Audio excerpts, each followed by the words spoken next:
नमस्कार दोस्तों, welcome to my channel. मैं हूं चांद कुबा। दोस्तों आज हम बात करेंगे article 33, 34 and 35 of Indian constitution. आखिरी की ये तीनों फंडामेंटल राइट्स हैं। इन्हें जनरली हमें देखने को मिलता है कि स्टूडेंट इग्नोर कर देते हैं, लेकिन मैं आपको बताना चाहता हूं कि यूपीएससी में खासकर के प्रीलिम्स में इन तीनों ही आर्टिकल्स में से क्वेश्चंस निकल कर आ सकते हैं। बहुत ही सिंपल से आर्टिकल हैं बट बहुत ही इंपॉर्टेंट आर्टिकल्स हैं। मुझे उम्मीद है कि ये सेशन आपको पसंद आएगा। केस लॉज को भी बीच में इंक्लूड करेंगे इन पूरे के पूरे आर्टिकल्स को देखने के लिए। चलिए शुरुआत करते हैं आज के इस सेशन से। इस सेशन की तरफ आगे बढ़े दोस्तों, उससे पहले मैं आपको बताना चाहता हूं कि डेली बेसिस पे मेरे इन दोनों चैनल्स पे यूपीएससी से जुड़ा हुआ रेलेवेंट कंटेंट आपके लिए भेजा जाता है। आप इनको ज्वाइन कर सकते हैं एंड इस कंटेंट का लाभ उठा सकते हैं। अब बात करते हैं आर्टिकल 33 की। देखिए आर्टिकल 33 में पार्लियामेंट को यह पावर दी गई है कि पार्लियामेंट अगर चाहे तो कानून के द्वारा तीन तरह की फोर्सेस, कौन सी फोर्सेस? आर्म्ड फोर्सेस, जिसमें हमारी आर्मी आ गई, हमारी एयरफोर्स आ गई, नेवी आ गई, police forces and members of intelligence and counter intelligence agencies and इनसे जुड़ी हुई कम्युनिकेशन सर्विसेज के जो लोग हैं, इन लोगों के फंडामेंटल राइट्स को रिस्ट्रिक्ट कर सकती है पार्लियामेंट कानून के द्वारा। पर्पस क्या है? पर्पस बहुत ही सिंपल है। कहता है the purpose is to maintain discipline, order and efficiency of these forces. एक बार आर्टिकल 33 पे मैं आपको नजर दौड़ाना चाहता हूं। तो कहता है जी, power of the parliament to modify the rights conferred by this part in their application to forces. So basically क्या कहता है, पार्लियामेंट अगर चाहे तो कानून के द्वारा determine to what extent any of the rights conferred by this part in their application to these forces shall be restricted or abrogated so as to ensure proper discharge of their duties and maintenance of discipline among them. So basically क्या कहा गया कि ये जो चार तरह की forces का यहाँ पे वर्णन किया गया है, कौन सी चार forces? Armed forces which are charge with the maintenance of public order. अब देखिए इसमें पुलिस फोर्सेस भी आ गई, और अगर कोई और एजेंसी को यहाँ पर लॉ एंड ऑर्डर की सिचुएशन संभालने के लिए दे दिया जाता है, जैसे होम गार्ड्स वगैरह हो गए, तो उनको भी यहाँ पे इंक्लूड कर लिया गया। And persons employed in any bureau or other organization establish for the purpose of intelligence and counter intelligence. चौथा क्या है? Persons employed in or in connection with the telecommunication systems set up for the purpose of any force. So basically ये जो तीनों forces का हमने जिक्र किया, इनको टेलीकम्युनिकेशन की जो सर्विसेज देने वाले लोग हैं, उनके भी जो फंडामेंटल राइट्स हैं उन्हें रिस्ट्रिक्ट किया जा सकता है, एब्रोगेट किया जा सकता है। अब एक केस आया था Mohammad Zubair versus Union of India. इसमें एक मुस्लिम सोल्जर था, भारत सरकार इंडियन आर्मी में सोल्जर था। He wanted to keep his beard intact, क्योंकि ये उसके फेथ में कहा गया है कि भाई उसे अपनी जो दाढ़ी है वो नहीं काटनी है। Again he wanted to keep it intact, but जो एयरफोर्स पॉलिसी है वो अलाउ नहीं करती थी। He was a soldier in air force and जब उसने अपने कमांडिंग ऑफिसर को इसके लिए रिक्वेस्ट की, कमांडिंग ऑफिसर ने उसे मना कर दिया। ही टोल्ड हिम कि भाई आपको ये काटना पड़ेगा दाढ़ी। उसके बाद उसने पंजाब हरियाणा हाई कोर्ट में पिटीशन लगाई, ये कहते हुए कि आर्टिकल 25 में जो राइट टू रिलीजन है वो इन्फ्रिंज होता है अगर मैं अपनी बियर्ड को ट्रिम करता हूं। Honourable Punjab and Haryana high court ने इस लॉ के इस ऑर्डर को, एयरफोर्स के इस ऑर्डर को लीगल ठहराया। And it was held that even though constitution recognises an individual's right to faith, article 33 allows the parliament to restrict this right as uniformity of personal appearance is essential to ensure discipline in armed forces and thus the petition was dismissed. So basically इस order को सही ठहराया गया, article 33 के accordance में ठहराया गया। अब बात करते हैं, कहता जी पार्लियामेंट के पास कानून बनाने की पावर तो है। पार्लियामेंट कानून बनाकर इन फोर्सेस के फंडामेंटल राइट्स को इन्फ्रिंज कर सकती है, एब्रोगेट कर सकती है, रिस्ट्रिक्ट कर जरूर सकती है, लेकिन उसका पर्पस बड़ा क्लियरली बता दिया गया है। पार्लियामेंट अपनी विम्स एंड फैंसीज के हिसाब से नहीं कर सकती कि हम आर्मी के ये फंडामेंटल राइट्स हटा देते हैं, हम पुलिस फोर्स के ये फंडामेंटल राइट्स हटा देते हैं।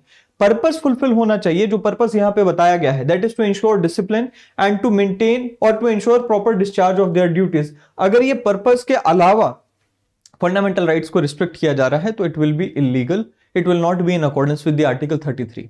अब बात करते हैं आर्टिकल 34।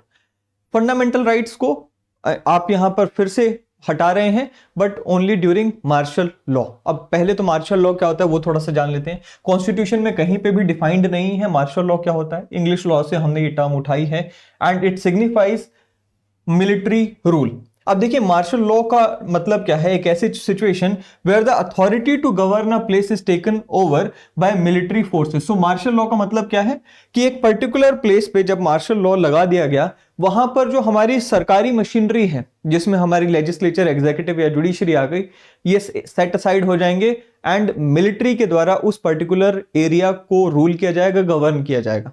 अब कहता है कब लगाया जाता है मार्शल लॉ, तो जो ग्रेव सिचुएशंस होती हैं, जैसे मान लीजिए वॉर हो गया, सिविल वॉर छिड़ गई देश में, फेलियर ऑफ गवर्नमेंट हो गया, इस तरह की सिचुएशंस में जहां पर जो हमारी नॉर्मल मशीनरी है, लेजिस्लेचर, एग्जीक्यूटिव एंड जुडिशरी, वो जब फेल हो जाते हैं तब मार्शल लॉ इंपोज किया जाता है।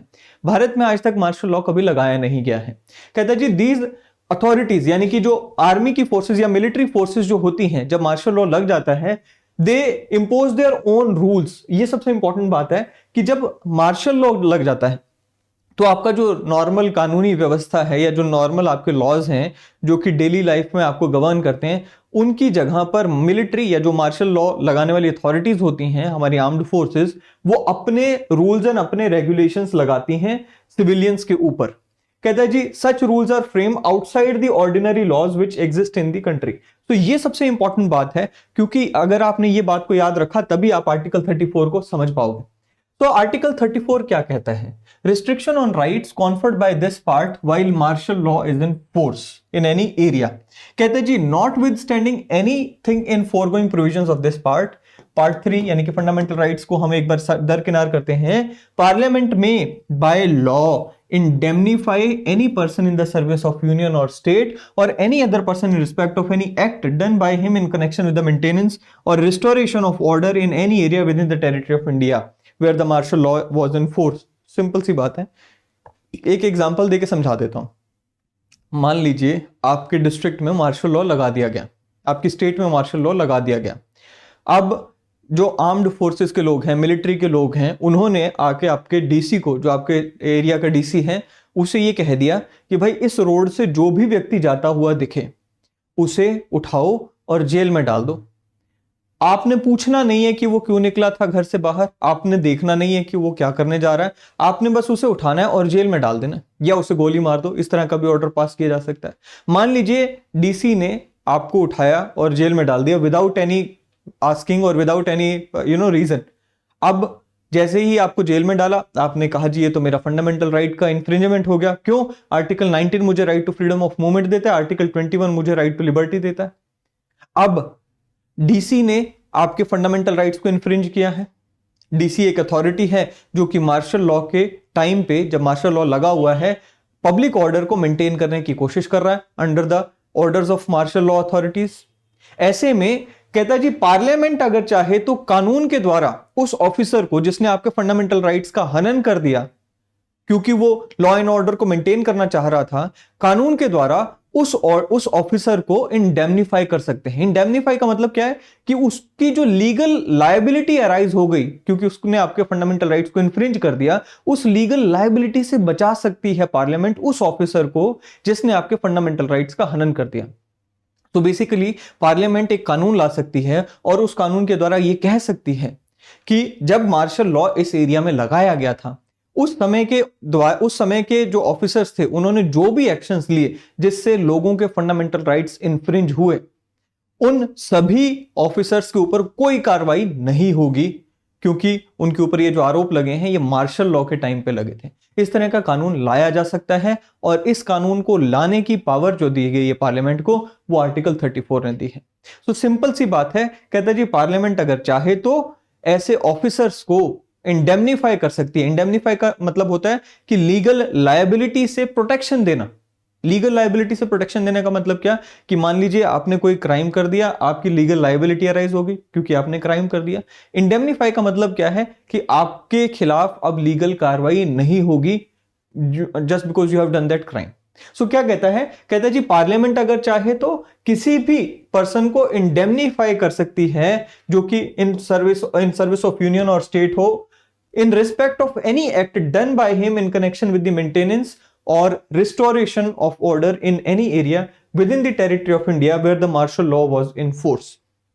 दूसरी बात, और अभी जो मैंने आपको बताया ना कि भाई जो मार्शल लॉ अथॉरिटीज होती हैं वो अपने रूल्स एंड रेगुलेशंस लगाते हैं।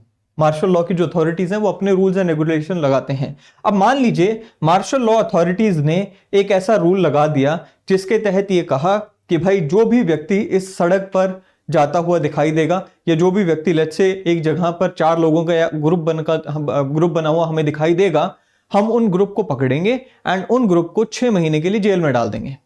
अब आप कहेंगे जी ये तो कोई कानून तो कुछ कहता नहीं है इसमें, ये तो मार्शल लॉ का रूल है कि भाई अगर 4 लोग इकट्ठे खड़े मिल गए उनको 6 महीने के लिए आपने जेल में डाल दिया। क्या ये रूल वैलिड है?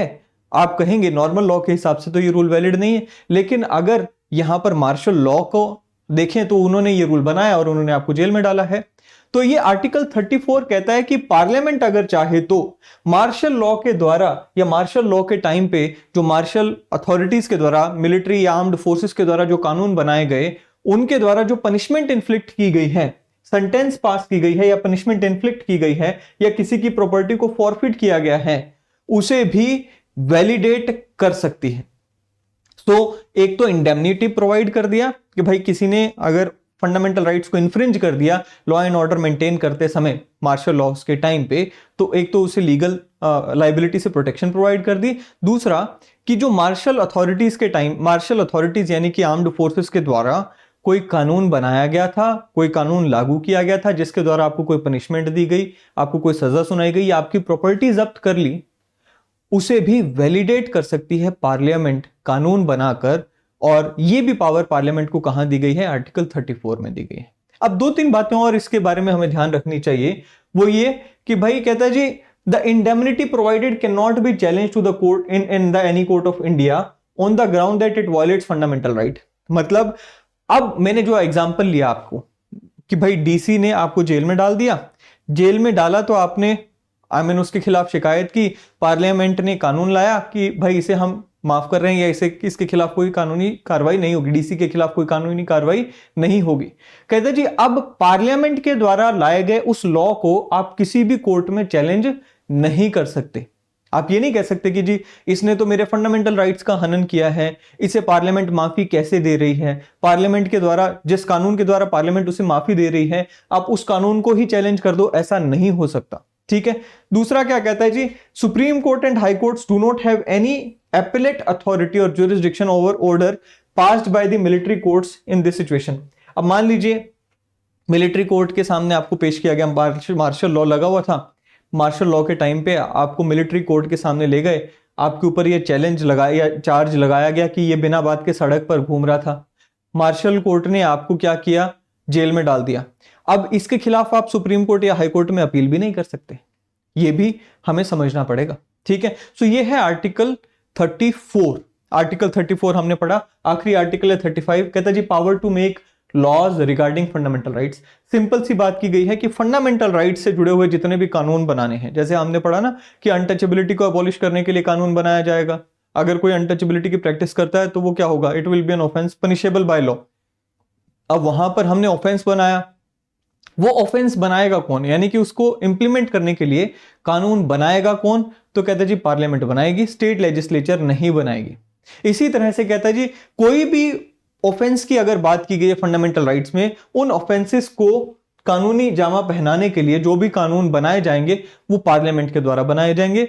स्टेट लेजिस्लेचर फंडामेंटल राइट्स को इंप्लीमेंट करने के लिए कोई कानून नहीं बनाती है। ये है आर्टिकल 35, इसमें ज्यादा कुछ है नहीं। ठीक है जी। सो ये थे हमारे तीनों आर्टिकल्स 33, 34 एंड 35। मुझे उम्मीद है कि ये तीनों आर्टिकल्स आपको समझ आ गए होंगे। इसमें कुछ खास है नहीं टफ, बट हाँ हमें पता ही नहीं होता कि इसमें क्या है क्या नहीं। सो बेसिकली कई बार क्वेश्चन निकल सकता है कि भाई मार्शल लॉ, अब जैसे मैंने आपको बताया कि what is the purpose of curtailing the rights of armed forces, जो हमने आर्टिकल 33 में पढ़ा, तो यहां पर आपको पर्पस पता होना चाहिए।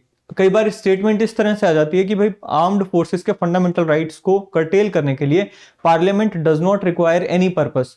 क्या ये स्टेटमेंट सही है? तो आप कहेंगे नहीं सही है।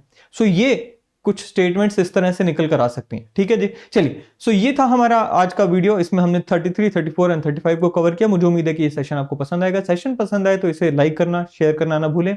अगले सेशन में फिर एक बार मिलेंगे। Till then thank you, have a great day ahead.